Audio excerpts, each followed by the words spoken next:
보아스가 성문으로 올라가서 거기 앉아 있더니 마침 보아스가 말하던 기업 물을 자가 지나가는지라. 보아스가 그에게 이르되 아무개여 이리로 와서 앉으라 하니 그가 와서 앉으매 보아스가 그 성읍 장로 10명을 청하여 이르되 당신들은 여기 앉으라 하니 그들이 앉으매 보아스가 그 기업 물을 자에게 이르되 모압 지방에서 돌아온 나오미가 우리 형제 엘리멜렉의 소유지를 팔려 함으로 내가 여기 앉은 이들과 내 백성의 장로들 앞에서 그것을 사라고 내게 말하여 알게 하려 하였노라. 만일 내가 물으려면 물으려니와 만일 내가 물으지 아니하려거든 내게 고하여 알게 하라. 내 다음은 나요 그 외에는 물을 자가 없느니라 하니 그가 이르되 내가 물으리라 하는지라. 보아스가 이르되 네가 나오미의 손에서 그 밭을 사는 날에 곧 죽은 자의 아내 모압 여인 루색에서 사서 그 죽은 자의 기업을 그의 이름으로 세워야 할지니라 하니 그 기업 물을 자가 이르되 나는 내 기업에 손해가 있을까 하여 나를 위하여 물으지 못하노니 내가 물을 것을 내가 물으라. 나는 물으지 못하겠노라 하는지라. 옛적 이스라엘 중에는 모든 것을 물으거나 교환하는 일을 확정하기 위하여 사람이 그의 신을 벗어 그의 이웃에게 주더니 이것이 이스라엘 중에 증명하는 전례가 된지라. 이에 그 기업 물을 자가 보아스에게 이르되 내가 너를 위하여 사라 하고 그의 신을 벗는지라. 보아스가 장로들과 모든 백성에게 이르되 내가 엘리멜렉과 기련과 말론에게 있던 모든 것을 나오미의 손에서 산 이래 너희가 오늘 증인이 되었고 또 말론의 아내 모압 여인 룻을 사서 나의 아내로 맞이하고 그 죽은 자의 기업을 그의 이름으로 세워 그의 이름이 그의 형제 중과 그곳 성문에서 끊어지지 아니하게 하매 너희가 오늘 증인이 되었느니라 하니 성문에 있는 모든 백성과 장로들이 이르되 우리가 증인이 되나니 여호와께서 내 집에 들어가는 여인으로 이스라엘의 집을 세운 라헬과 레아 두 사람과 같게 하시고 내가 에브라스에서 유력하고 베들레헴에서 유명하게 하시기를 원하며 여호와께서 이 젊은 여자로 말미암아 내게 상속자를 주사 내 집이 다말이 유다에게 낳아준 베레스의 집과 같게 하시기를 원하노라 하니라. 함께 읽습니다. 이에 보아스가 룻을 맞이하여 아내로 삼고 그에게 들어갔더니 여호와께서 그에게 임신하게 하심으로 그가 아들을 낳은지라. 아멘. 예, 오늘은 한번 따라해 보실까요? 오늘 말씀의 제목은 자격 없는 내 힘이 아닌. 자격 없는 내 힘이 아닌. 네, 한번 더 따라하겠습니다. 자격 없는 내 힘이 아닌. 자격 없는 내 힘이 아닌. 네, 자격 없는 내 힘이 아닌이라는 제목으로 함께 말씀의 은혜를 나누도록 하겠습니다. 반석의 성도 여러분, 여러분은 살아오시면서 간절히 원했던 그 간절히 원했던 것을 계획했던 때에 아니면 또 반대로 생각지도 못했던 그런 아주 우연스러운 때에 평소에 그렇게 간절히 원하고 바라던 것을 얻게 되거나 이루게 되었던 적이 혹시 있으신가요? 예, 아마 여러 가지 생각들이 많이 나실 거라 예상이 되는데 저는 개인적으로 간절히 원했던 것을 얻었는데요. 물론 그 중요도를 따지면 결혼 다음으로 중요하죠. 결혼이 제일 중요하죠. 그 다음에 자녀 다음으로 저만의 순서입니다. 그 다음에 건강 다음으로 이렇게 일생 가운데서 노력하여서 정말 얻은 그런 좋은 결과를 성취했던 때가 있었습니다. 전 개인적으로 그때가 언제냐 다르게 말하면 그 자격을 얻은 때였는데요. 바로 제가 이 신대원에 합격했던 때입니다. 예, 합격 참 좋은 단어죠. 우리 여기 계시는 저와 같은 학교를 나오신 우리 다른 사역자분들은 혹시 비교적 그 감동이 덜 할 수도 있을지 모를 수도 있겠지만 저 개인적으로는 너무나 간절히 바라고 원했던 바로 그런 일, 바로 그런 자격이었기 때문에 가슴 졸이면서 학교 홈페이지를 이렇게 탁 열고 제가 신대원의 신학대학원에 합격을 했다는 그 사실을 확인한 순간 당시에 저와 같이 저희 집에서는 저와 같이 믿음 생활을 했던 제 여동생하고 너무나 기뻐서 함께 펄쩍펄쩍 뛰면서 기뻐했던 좋아했던 그 순간을 지금도 기억하고 있습니다. 오늘 제가 낮에 여동생하고 통화를 했는데 여동생 교회는 금요 예배가 없다고 해서 저희 교회 찾아서 들어오라고 너 오빠가 오늘 설교하니까 꼭 들어보라고 권면했는데 지금 접속해 있는지 모르겠어요. 기억할 거예요. 제 여동생도 그때를 기억할 겁니다.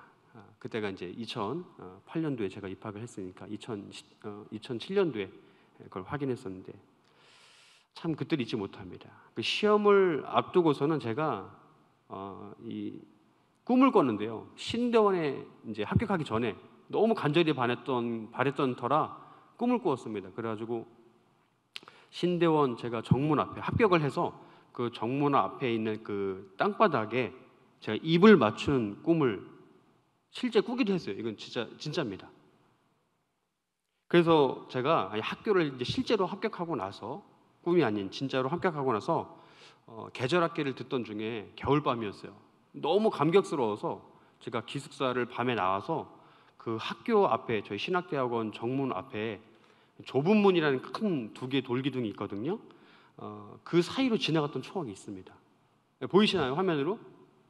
예, 저 돌기둥 사이 폭이 한 30cm 될까 말까 합니다. 그러니까 한 사람이 겨우 지나갈 수 있는 그 간격이에요. 그 밤에 제가 저기를 지나가면서 무슨 생각을 했냐면 야, 내가 정말 이 좁은 문을 통과했구나. 그때 당시에 뭐 경쟁률이 한 4점 몇 대 1이었거든요. 근데 사실 뭐 실제로 얼마 안 되는 경쟁률이지만 정말 신대원에 들어가기 위해서 열심히 준비했던 우리 예비 전도사님들 사이에서는 한 문제를 통하여서 맞고 틀리고를 통하여서 당락이 결정되는 굉장히 참 저 때는 들어가기 어려웠던 시기였습니다. 그렇게 내가 이 좁은 문을 통과했다라는 기쁨을 안고 학교 생활을 했는데요. 그때를 생각하면 제가 이렇게 목사가 되어서 그 뒤로도 많은 시험을 치렀죠. 뭐 강도사고시, 또 목사고시, 또 신대원에 또 그 지원하기 위해서는 신학 그 목회자 후보생 고시도 봐야 되거든요. 그러니까 목사가 되기 위해서는 굉장히 많은 시험들을 치르게 됩니다. 그 시험들을 다 치고 나서 이렇게 목사가 되고 사역을 하고 있다는 사실이 여러분들은 어떻게 느끼실지 모르지만 저는 개인적으로 너무나 감격스러워요. 이 자리가 감격스럽습니다. 믿거나 말거나 전 너무나 감격스러워요. 그런데요, 여러분 제가 학교를 입학하자마자 그 한풀 꺾였던 시기가 있었어요. 뭐냐면 제가 신대원만 합격하면은 막 사역지가 막 잘 구해지고 막 큰 교회에서 사역하고 정말 덕망 있는 권사님이 자기 딸을 저에게 주실 거라는 그런 부푼 기대를 안고 신대를 합격했는데 현실은 전혀 그렇지 않았어요. 예, 뭐 선자리도 없었고 선자리는커녕 사역지를 구하기도 너무 어렵더라고요. 그래서 심지어 막 개척교회에서도 이렇게 낙방하는 그런 어려움을 바로 또 겪었습니다. 그 이유가 뭐냐면 저 얼굴이 그렇게 못생겼다고 결혼을 안 했다고 그런 이유로 사역지를 가지 못한 그런 이야기도 있었습니다. 때도. 그러면서 또 한 번 느낀 게 뭐냐면 야, 신대원만 합격하면은 이 문만 통과하면은 다 길이 크게 열릴 줄 알았는데 그게 아니었어요. 오늘 제가 이렇게 사역하고 있는 우리 서울 반석교회 오기까지도 여러분 놀라지 마십시오. 아시는 분은 아실 텐데 한 번의 낙방을 경험하고 왔습니다. 저는 참 모든 게 너무 어려워요. 우리 사랑하는 반석의 성도 여러분, 그래서 우리가 종이 아닌 이 하나님의 자녀로 부름받았다는 사실이 여러분 얼마나 놀라운지 모릅니다. 예수님을 믿고 싶어도 믿지 못하는 사람들이 있어요. 그래서 우리가 예수님께서 우리를 초대해 주셨다는 사실이 얼마나 이 부름이 얼마나 놀랍습니까? 그것도 종이 아닌 하나님의 자녀로 부름받았다는 사실이에요. 여러분 이 사실이 여러분 지금까지도 내가 말로 다 할 수 없는 간격으로 가슴속에 남아 계십니까? 만약에 그렇다면은 이걸 전하지 않고는 우리는 살 수가 없어요. 이게 정말 바른 그런 성도의 삶이죠. 근데 현실은 어떤가요? 그렇지 않아요. 전하기가 굉장히 어렵습니다. 내가 예수님을 처음 만났을 때 그때 감격이 만약에 지금 좀 희미해지고 흐려져 있다면, 내가 다시 예수님을 처음 만났었던 그때, 내가 구원을 받았다라고 확신을 하였던 바로 그때, 그 죄사함의 역사를 깨닫고 경험했던 그 첫 번째, 그 첫 순간을 여러분 가슴속에서 꼭 끄집어내어서 꼭 기억하시길 간절히 소망합니다. 이처럼 우리에게는요, 우리가 구원받은 이 감격의 그 순간을 꼭 돌이켜보는 시간이 우리 신앙생활을 하면서 꼭 필요합니다. 왜냐하면 구원의 감격을 잃어버리면요, 내가 누구인지조차도 그 사실도 잃어버리기 때문이에요. 너무나 쉽게. 내가 어떻게 부름받았는지, 내가 누구인지를 자꾸 잊어버리면 나의 삶도 흐리멍텅해지고 내 신앙도, 내 믿음도 세상과 구분할 수 없는 그러한 지경에 이르게 됩니다. 그래서요, 반대로 이 구원의 감격을 유지하면서 살아가는 주의 백성들은 자신이 누구라는 사실을 잃어버리지 않을까요? 하나님의 자녀라는 사실을 잃어버리지 않습니다. 하나님의 자녀라는 사실. 자, 그러면 오늘 함께 말씀을 나누시면서 오늘 지난 주일의 본문인 갈라디아서 4장 말씀과 오늘 우리가 읽은 룻기 이 4장의 말씀을 서로 번갈아 이렇게 비교해 보면서 오늘 함께 은혜를 말씀 나눌 텐데요. 오늘 말씀은 크게 두 가지의 주제로 여러분들에게 소개해 드릴까 합니다. 첫 번째는 뭐냐면, 내가 종이 아닌 하나님의 자녀로, 하나님의 아들로 딸로 부름받았다는 그 구원의 의미가 무엇인지, 내가 하나님의 자녀로 부름받았다는 그 구원의 의미가 무엇인지에 대해서 첫 번째 큰 주제로 나눌 거고, 두 번째는 하나님의 자녀로서 그럼 내가 부름받은 그 구원의 감격을 어떻게 유지할 것인가, 어떻게 그 구원의 감격을 유지해 나갈 것인가에 대해서 우리가 두 번째 큰 주제를 본론 안에서 나누도록 하겠습니다.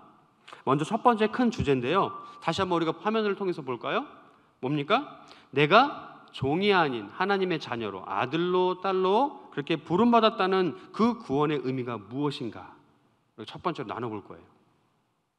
자, 여러분, 이것을 알기 위해서는요, 우리가 첫 번째로 또 알아야 할 작은 소주제가 있는데, 그것이 뭐냐면 한번 보십시오. 따라해 보겠습니다. 구원의 주권, 구원의 주권, 구원의 능력은 내가 아닌 오직 하나님께 있다. 오직 하나님께 있다. 예, 보세요. 구원의 주권, 구원의 능력은 내가 아닌 하나님께 있다라고 하는 사실이 바로 내가 하나님의 자녀로 부름받았다라고 하는 것의 뭐라고요? 의미라는 거예요. 오늘 말씀 제목이 뭡니까? 자격이 없는 나의 힘이 아닌, 이때가 부를 찬송에도 나오는 가사죠. 구원의 주권, 구원의 능력은 내가 아닌 오직 하나님께 있다는 사실을 여러분 꼭 기억하시길 바랍니다. 기억을 넘어서 믿으시길 바랍니다.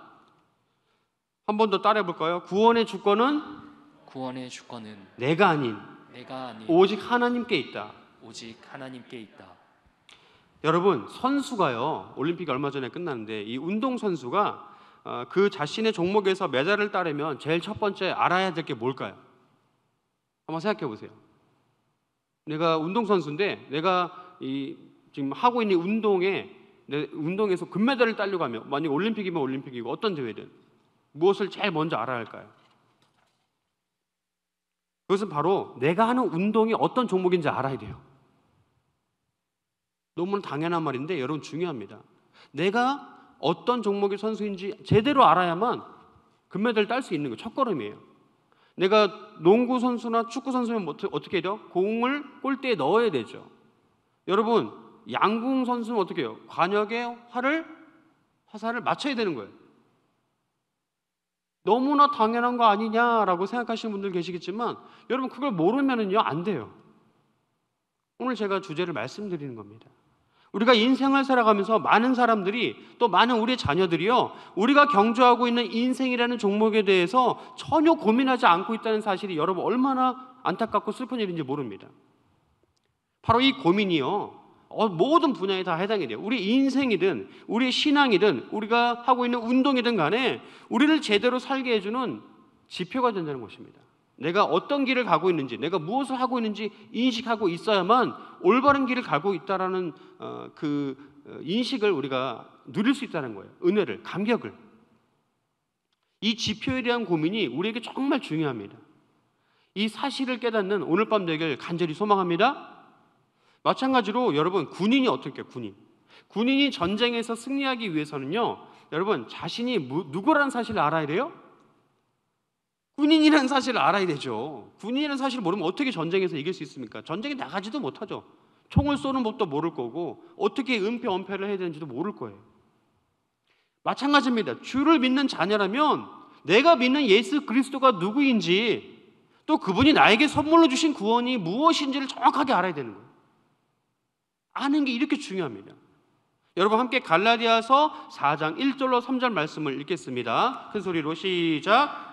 내가 또 말하노니 유업을 이을 자가 모든 것의 주인이나 어렸을 동안에는 종과 다름이 없어서 그 아버지가 정한 때까지 후견인과 청지기 아래에 있나니, 이와 같이 우리도 어렸을 때에 이 세상의 초등학문 아래에 있어서 종 노릇하였더니. 아멘. 네, 이처럼 말씀은 우리가 유업을 이을 자지만 어렸을 동안에는 뭐와 다름없다고 말씀이 증거하고 있어요? 종과 다름없다. 종과 다름없다 라고 증거합니다. 그래서 그 종과 다름없는 신분, 그 삶을 가지고 있는 사람이 어느 때까지, 아버지께서 정하신 때까지 누구의 돌봄이 필요하다라고 증거합니까? 후견인과 청지기의 돌봄이 필요하다라고 증거합니다. 제가 얼마 전에 했던 설교에서 이 청지기의 역할이 무엇인지 제가 말씀을 드렸죠.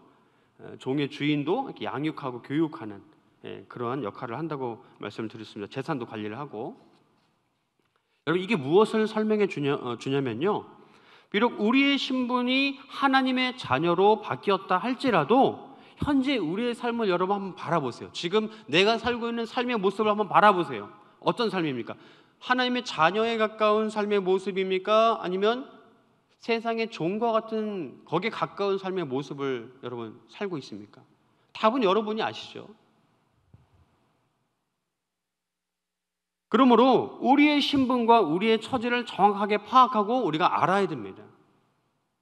그래야만 우리는 우리에게 구원을 베푸신 하나님께 무엇할 수 있어요? 감사할 수 있다고요. 내가 어떤 처지에 있는지 알아야만 감사할 수 있는 거예요. 나에게 자격이 있다고 생각하면요, 감사가 나올까요? 나오지 않을까요? 나오지 않죠. 내가 자격이 없다라고 생각하면 어떻게 할까요? 감사하지 않고 감사하죠. 감사하죠. 그럼 함께 오늘 우리가 또 읽은 이 룻의 이야기를 한번 살펴볼 텐데요. 룻기 1장 5절 말씀을 읽겠습니다. 시작. 말론과 기럨 두 사람이 다 죽고 그 여인은 두 아들과 남편의 뒤에 남았더라. 아멘. 자, 짧은 한 구절인데 잘 보세요. 뭐로 시작합니까? 말론과 기럨이 다 죽고 그 여인은 두 아들과 남편 뒤에 남았더라. 여러분 보세요. 이 룻기의 배경은 사사시대입니다. 사사시대에 베들레헴이라는 땅에서 살던 엘리멜렉이라고 하는 이 사람이, 유대인이 자신의 아내 나오미와 두 아들과 이 말론과 기럨이죠. 그다음에 그들의 아내까지, 그래서 뭐 오르바와 룻이 나옵니다. 전부를 데리고 살고 있었는데 전부 어떻게 해요? 이 베들레헴 땅에 흉년이 들어요. 그래서 어디로 이주합니까? 모압으로 이주를 합니다. 근데 이 모압으로 이주했는데 어찌된 영문인지 그 집 남자들이 다 어떻게 해요? 다 죽게 돼요. 남자들 다 죽으니까 여자들만 남았어요. 여러분도 잘 아시다시피 당시의 고대 근동 지방의 이 여자들이요, 마찬가지예요. 어느 시대든 마찬가지입니다. 남편을 잃게 되면요, 생활 터전의 전부를 잃은 것과 마찬가지예요. 그러니까 마치 주인을 잃은 종처럼 돼버린다는 것이죠. 황망한 마음으로 이렇게 이 두 며느리들의 시어머니인 나오미는요, 자신의 두 며느리들에게 얘들아, 내가 이제 남편도 죽고 너희 남편들도 다 죽었으니까, 네 아들도 죽었으니까 너희들이 이제 새 삶을 찾아 떠나라라고 슬픈 마음으로 이야기를 합니다. 그런데 여러분, 말씀을 읽어서 아시겠지만 어때요? 이 두 며느리, 두 자부가 처음에는 그렇게 하겠다고 합니까? 아니요, 그렇게 안 해요. 막 손살을 치면서 아유 어머니 무슨 말씀이세요? 어머니와 함께 어머니의 백성으로 우리들이 돌아갈 겁니다라고 10절 말씀에 증거하고 있어요. 하지만 나오미가 그 말을 받지 않고 한 번 더 이야기합니다. 제발 나를 떠나라. 나는 말하다. 나는 몹쓸 여자다. 내가 쓸모가 없다. 내가 지금 뭐 아들 낳아서 너희들에게 다시 남편을 줄 수도 없고 제발 떠나라. 자, 그 결과가 어떻게 됩니까? 두 며느리인 이 오르바와 룻이, 오르바는 어떻게 해요?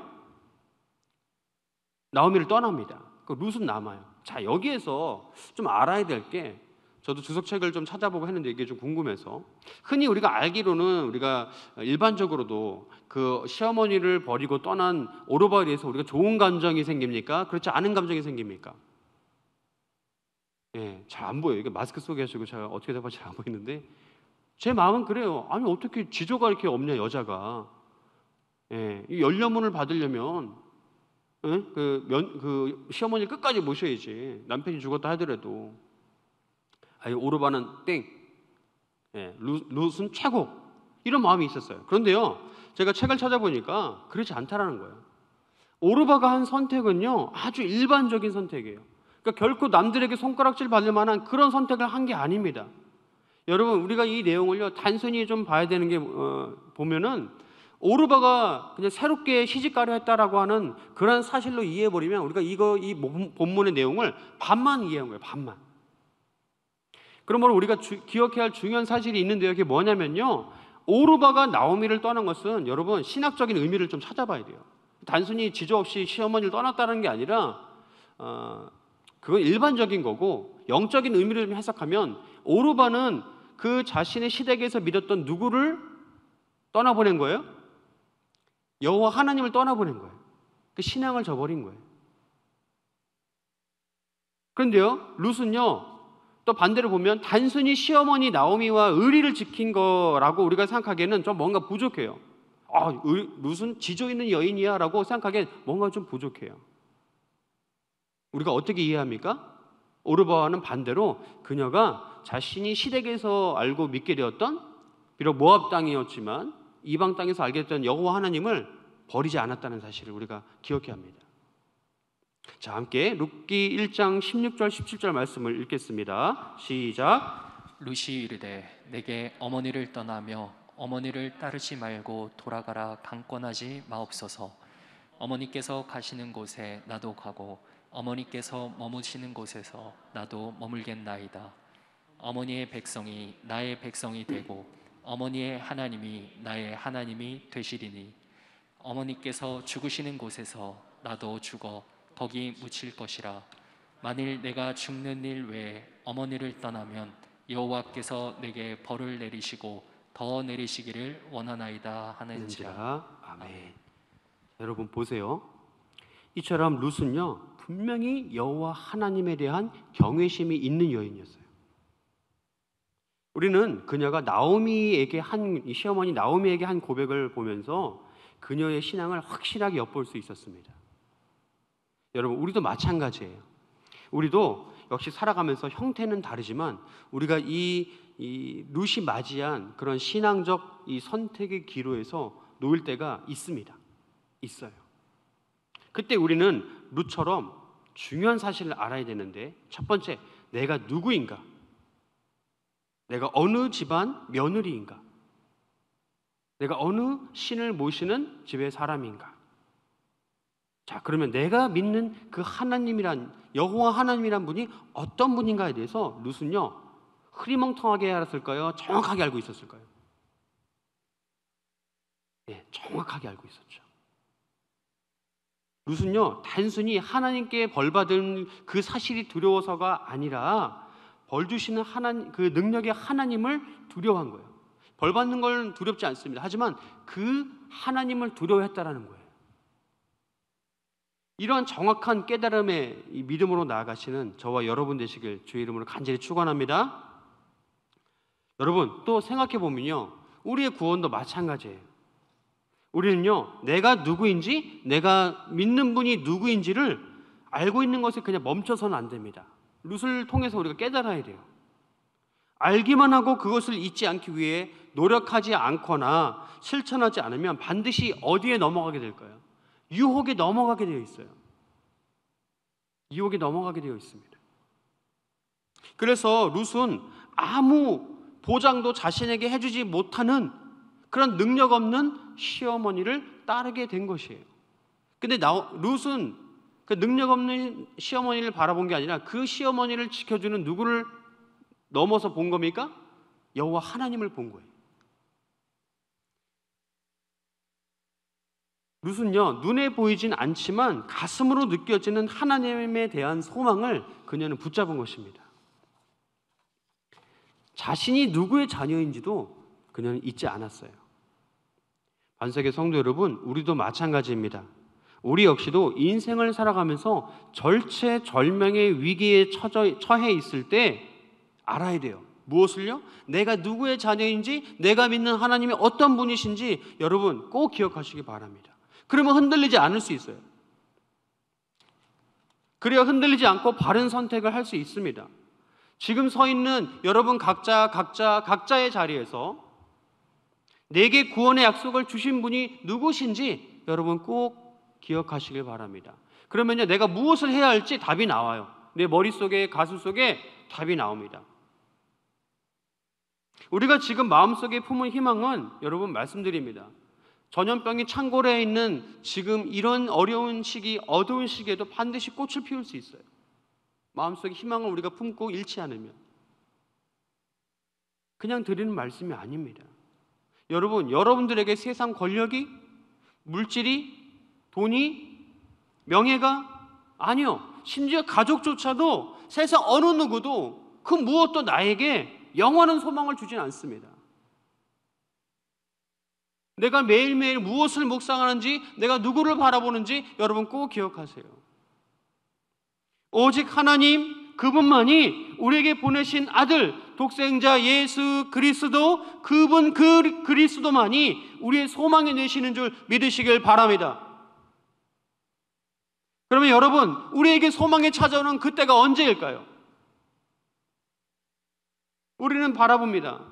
내가 하나님을 믿기로 결단했고 내가 하나님을 따르기로 결단했지만 결단한 그 순간부터 하나님께서 우리에게 복을 주시나요? 나를 믿기로 내가 결정했구나. 그래, 내가 이제 복 줄게. 바로 복이 옵니까? 그렇지 않아요. 우리가 하나님의 자녀로서 그분을 따르기로 굳게 결심하고 작정했다 할지라도 바로 복이 찾아오지는 않습니다.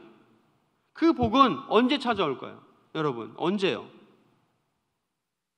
하나님이 원하시는 때에, 하나님이 주고 싶으신 때에 찾아온다는 사실을 꼭 기억하시기 바랍니다. 함께 갈라디아서 4장 4절 말씀을 읽겠습니다. 시작. 때가 참에 하나님이 그 아들을 보내사 여자에게서 나게 하시고 율법 아래 나게 하신 것은. 아멘. 자, 보세요. 때가 참에 하나님이 그 아들을 보내사 여자에게 나게 하시고 율법 아래 나게 하신 것. 자, 아들을 보내시고 여자에게 낳게 하시고 율법 아래 낳게 하신 것이 다 언제라고요? 때가 찼을 때예요. 때가 찼을 때. 이 말씀의 전후는 하나님께서 원하시는 때에 우리를 당신의 유업을 이을 자로, 한번 따라 볼까요? 유업을 이을 자, 유업을 이을 자로, 아들의 명분, 이 유업 이을 자 아들의 명분을 주시고 아들로 삼으시기 위하여서 누구를 우리에게 보내셨다는 겁니까? 당신의 아들을 우리에게 보내셨다는 거예요. 그리고 그를 사람으로 보내시고 또 율법 아래 낳게 하셨다라고 하는 것입니다. 자, 여기에 나오는, 맨 앞에 나오는 단어 때가 참에 라고 하는 헬라어 토 플레 로마 투 크로노스, 우리가 시간이라고 많이 알죠. 토 플레 로마 투 크로노, 때가 꽉 찼다. 방금 말씀드린 이 단어는요, 때가 차면은 임박한 시간, 임계점을 이야기합니다. 시간이 다 됐어요. 꽉 찼어요. 바로 이 하나님이 원하시는 꽉 찬 시간에 독생자 예수 그리스도를 우리에게 보내신 이유가 무엇일까요? 이어지는 갈라디아서 4장 5절 말씀을 보시겠습니다. 시작. 율법 아래에 있는 자들을 속량하시고 우리로 아들의 명분을 얻게 하려 하심이라. 아멘. 그렇습니다. 여러분, 하나님께서 정확한 시간에 율법 아래, 즉 저주 아래에 놓여 영원히 죽게 될 운명인 우리를 구원하시려고 그 아들의 명분을 주시려고 독생자 그 아들 예수 그리스도를 우리에게 보내주신 것입니다. 여러분, 이 사실을 믿으십니까? 정말 믿으세요? 저는 바로 이 아들의 명분이라는 단어에 우리가 집중하기를 이 시간 원합니다. 아들의 명분. 그렇습니다. 우리가 예수님을 믿기만 하면 하나님께서 우리에게 아들의 명분을 주신다고 약속하십니다. 이어서 룻기 4장 1절 말씀 읽겠습니다. 시작. 보아스가 성문으로 올라가서 거기 앉아 있더니 마침 보아스가 말하던 기업물을 자가 지나가는지라. 보아스가 그에게 이르되 아무개여 이리로 와서 앉으라 하니 그가 와서 앉으매. 자, 보세요. 좀 왔다 갔다 하니까 조금 복잡하긴 하시죠. 자, 룻기 말씀입니다. 자, 보아스가 성문으로 올라갔어요. 자, 거기서 앉아서 보니까 마침 보아스가 말하던, 그가 생각했던 기업물을 자가 지나가는 거예요. 이 기업물을 자가 누구냐? 바로 엘리멜렉, 죽은 그 엘리멜렉의 친족이죠. 그러니까 이 나오미 또 룻의 기업을 물을 자예요. 그가 지나갑니다. 그를 보고 이 보아스가 아무개여라고 부릅니다. 아무개여. 이 아무개여라는 이 단어는 호칭은 좀 부정적인 호칭이에요. 다 아시는 것처럼. 근데 그가 와서 앉으매라고 이렇게 표현하는데, 여러분 여기에 우리가 좀 주목해야 될 단어가 있습니다. 우리 그 1절 초반 그 중간에 보면 마침이라는 단어가 있어요. 마침. 이 마침이라는 단어를 갈라디아서 4장 4절에 때가 참에라는 단어랑 좀 연결시켜 보면 좋을 것 같아요. 자, 마침이라는 단어는 히브리어로 히네라고 합니다. 히네라고 발음하는데, 이 단어가 의미하는 게 영어로 표현하면 and just then, 우리말로 바로 그때, 정확한 시간, 꽉 찬 시간에 바로 그때. 갈라디아서 4장 4절에 때가 참회와 같은 정확한 하나님의 시간적 의도를 우리가 바라볼 수 있어요. 보아스가 룻의 친족 중 촌스가 더 가까운 자, 그녀의 기업물을 자, 마침 그 사람을 그때 성문에서 만난 것입니다. 왜요? 바로 보아스를 룻의 기업물을 자로 되게 하시기 위하여서 하나님께서 그 구속의 구원의 계보가 이어지게 하기 위함 때문인 줄 여러분 믿으시길 바랍니다. 그럼 이어서 룻기 4장 14절 15절 말씀을 읽겠습니다. 시작. 여인들이 나오미에게 이르되 찬송할지로다. 여호와께서 오늘 내게 기업물을 자가 없게 하지 아니하셨도다. 이 아리의 이름이 이스라엘 중에 유명하게 되기를 원하노라.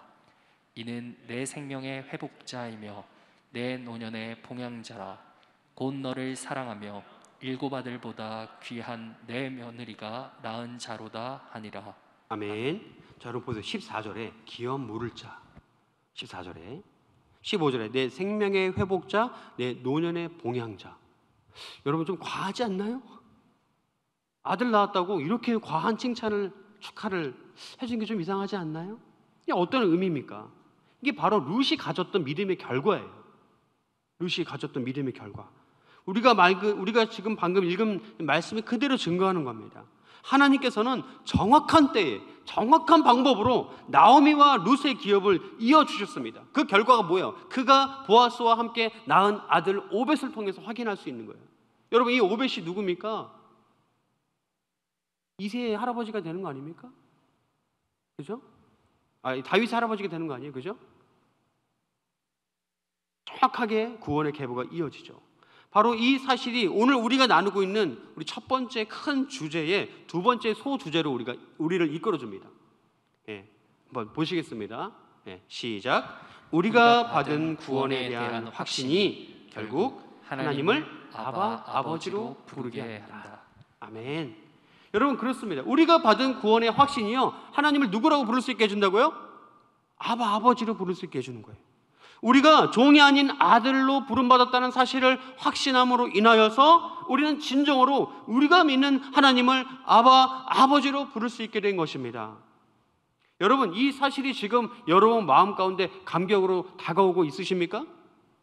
여러분, 이 감격이 너무 벅차서 심장 소리가 지금 내 귀에 크게 들릴 정도로 감격이 크게 다가오고 계십니까? 한번 갈라디아서 4장 6절 7절 말씀 또 이어서 읽겠습니다. 시작. 너희가 아들이므로 하나님이 그 아들의 영을 우리 마음 가운데 보내사 아빠 아버지라 부르게 하셨느니라. 그러므로 내가 이후로는 종이 아니요 아들이니 아들이면 하나님으로 말미암아 유업을 받을 자니라. 아멘. 여러분, 그렇습니다. 우리가 그리스도를 믿음으로 이제 더 이상 종이 아닌 아들이 되었습니다. 여러분, 하나님의 딸이고 하나님의 아들인 줄 믿으시길 바랍니다. 우리의 신분이 변한 거예요. 우리 유업이 끊겼던 것처럼 보였지만 하나님의 인도하심, 보호하심을 통하여서 보아스를 통하여서 아들 오벳을 얻은 룻을 보면 우리가 알 수 있는 것이죠. 이제 하나님의 자녀된 우리는 예수 그리스도와 그분의 영, 즉 성령으로 인하여서 하나님을 아버지로 부를 수 있게 된 것입니다. 아들은요, 아버지의 유업을 받는 복을 누리는 거예요. 다른 복 필요 없어요. 아버지께서 주시는 상속자가, 아버지의 모든 것의 상속자가 되는 것입니다. 이런 감격의 복을 누리며 나아가시는 오늘 이 시간, 저와 여러분 되시길 간절히 소망합니다.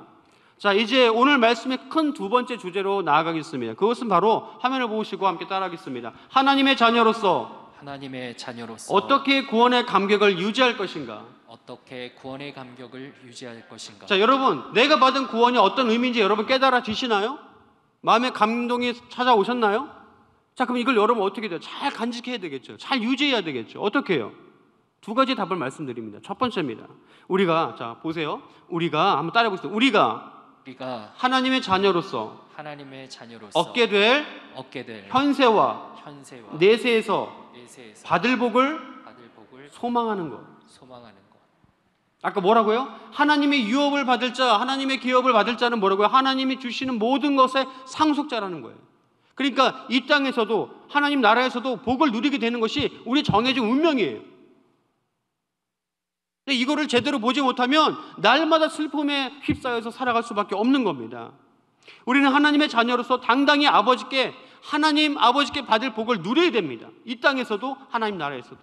그런데 여러분, 크게 두 가지로 나누는데요, 이 현세와 내세 복이라고 제가 말씀을 드렸죠. 자, 그러면 이 땅에서 누릴 은혜, 그죠? 현세에서 누릴 은혜와 두 번째 내세, 하늘의 하나님 나라에서 누릴 영생의 소망이라고 제가 말씀을 드립니다.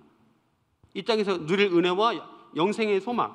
자, 이 두 가지 복, 두 가지 소망을 마음속에 간직함으로 우리는 하나님 아버지께 받은 이 구원을, 감격을 유지할 수 있는 거예요. 여러분, 그러면요, 우리가 이거 어떻게 뭔지를 알겠는데 이거 어떻게, 그럼 내가 좀 구체적으로 알기를 원하는데 어떻게 될까요? 답이 나와 있어요. 여러분, 구약에 나타나 있는 많은 우리 믿음의 선조들을 통해서 우리가 알 수 있어요. 오늘 제가 그 중에서 룻과 아브라함과 라합에 대해서 라합을 좀 통해서 설명을 해드릴 텐데, 뭘 설명할 것이냐? 방금 말씀드렸던 현세와 내세에 받을 복, 누릴 소망입니다. 자, 보세요. 시간 관계상 제가 깊이 다루지 못하고 간단하게 머리에 기억될 수 있을 정도로 말씀드릴게요. 자, 첫 번째 룻입니다. 룻. 자, 현세에서는 어떤 복을 누려요? 그녀가 시어머니를 봉양하고 기업을 얻는 복을 누립니다. 그럼 내세에서는 어떤 복을 누립니까? 그녀는 죽어서도 하나님을 섬기게 됐죠. 어머니 하나님이 나의 하나님이잖아요. 자, 아브라함은 현세에서 어떤 복을 누립니까? 여러분, 아브라함이 어때요? 잘 아시는 것처럼, 아유 하나님, 저는요 그냥 제가 저를 돕고 있는, 포기하는 마음으로 하는 이야기예요. 제 종 엘리에셀을 상속자로 저는 여겼습니다. 창세기 15장에 나오는 말씀인데, 그러자 그가 어떻게 해요? 하나님께 약속을 받고 누굴 얻어요? 아들 이삭을 얻어요. 창세기 17장 21장 찾아보세요. 룻과 아브라함이 누린 복. 자, 그러면 이 아브라함이 내세에서는 어떤 복을 누렸느냐? 히브리서 11장 8절 말씀입니다. 같이 함께 읽겠습니다. 시작. 믿음으로 아브라함은 부르심을 받았을 때에 순종하여 장래의 유업으로 받을 땅에 나아갈새 갈 바를 알지 못하고 나아갔으며. 그죠? 자, 16절에 보면 더 나은 본향을 사모했다라고 기록되어 있습니다. 자, 여러분 보세요. 장래의 유업으로 받을 뭐예요? 건물이에요? 건강이에요? 땅입니다. 땅. 이 지금 대한민국에 땅이 없으신 여러분, 아무 걱정하지 마세요. 하나님 나라엔 땅이 있어요. 저도 땅이 있습니다. 몇 평인지 모르겠지만 어쨌든 있잖아요. 기쁘잖아요. 더 나은 본향이에요, 거기가. 자, 라합 보겠습니다. 마지막으로 라합. 현세는 어떤 복을 누렸어요? 히브리서 11장 31절 말씀 시작. 믿음으로 기생 라합은 정탐꾼을 평안히 영접하였으므로 순종하지 아니한 자와 함께 멸망하지 아니하였도다. 뭐하지 아니었다고요? 멸망하지 않았어요. 그러니까 죽지 않은 거 아는 것만으로도 라합은 큰 복을 누린 거예요. 가족들까지 다 살림을 받았잖아요. 그죠? 자, 넷에는 어떤 복을 누렸습니까? 자, 여호수아 2장 11절 말씀입니다. 시작. 우리가 듣자 곧 마음이 녹았고 너희로 말미암아 사람이 정신을 잃었나니 너희의 하나님 여호와는 위로는 하늘에서도 아래로는 땅에서도 하나님이시니라. 아멘. 라합은 뭘 알았어요? 위에 있는 나라가 하나님의 나라라는 사실을 알았어요. 상천하지의 하나님. 상천하지의 하나님. 내세를 소망했다라는 것이죠. 그렇습니다. 우리도 이들처럼 오늘과 내일의 소망을 여러분 함께 두어야 될 줄 믿습니다. 우리 아버지 되시고 하나님 되시는 분은 이 땅에서 살아가는 오늘도 또 하늘에 있는 주님 나라에서 살아갈 내일도 복 주실 수 있는 분이심을 여러분 믿으시기 바랍니다. 믿으십시오. 영원한 안식은 바로 우리 하나님께만 있습니다. 이런 믿음과 소망으로 나아가시는 여러분 되시길 간절히 소망합니다. 자, 이제 본론의 작은 두 번째 주제인데요. 한번 화면을 통해서 읽겠습니다. 시작. 우리가 하나님의 자녀로서 당당히 우리 믿음의 선조들처럼 소망을 품어야 한다.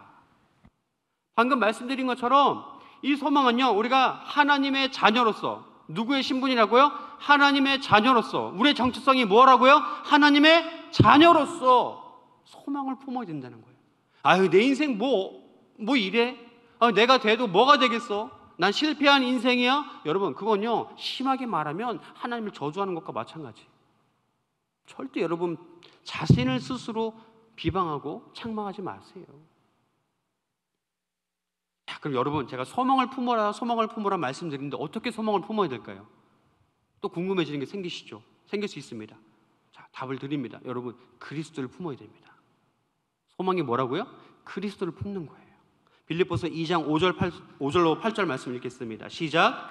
너희 안에 이 마음을 품으라. 곧 그리스도 예수의 마음이니 그는 근본 하나님의 본체시나 하나님과 동등됨을 취할 것으로 여기지 아니하시고 오히려 자기를 비워 종의 형체를 가지사 사람들과 같이 되셨고 사람의 모양으로 나타나사 자기를 낮추시고 죽기까지 복종하셨으니 곧 십자가에 죽으심이라. 아멘.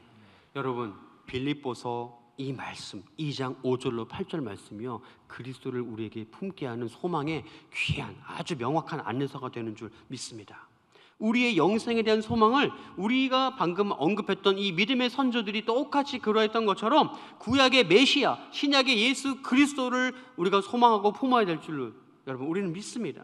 예수 그리스도는요, 좀 설명을 드리면 하나님의 본체이시지만 동등됨을 어떻게 해요? 거부했어요. 그리고 뭘 입으세요? 어떤 형체를? 종의 형체를 입으셨어요. 그리고 누구까지 낮아지셨어요? 사람으로까지 낮아지셨어요. 그리고 어떻게까지 죽기까지 하셨어요? 십자가에까지 죽기까지 하셨어요. 그게 뭐라고요? 복종이라는 거예요. 예수님이 친히 하나님께 복종하는 본을 우리에게 보이셨어요. 왜요? 하나님의 자녀이니까, 하나님의 아들이니까, 하나님의 딸이니까. 왜입니까? 왜요? 하나님이신 예수님이 왜 이렇게까지 하셔야만 했을까요? 그 이유는 바로 여기에 있는 저와 바로 여러분 때문이에요. 여러분 때문에. 여러분을 너무나 사랑하시기 때문에, 나를 너무나 사랑하시기 때문에 우리 모두를 자녀 삼으시기 위해서.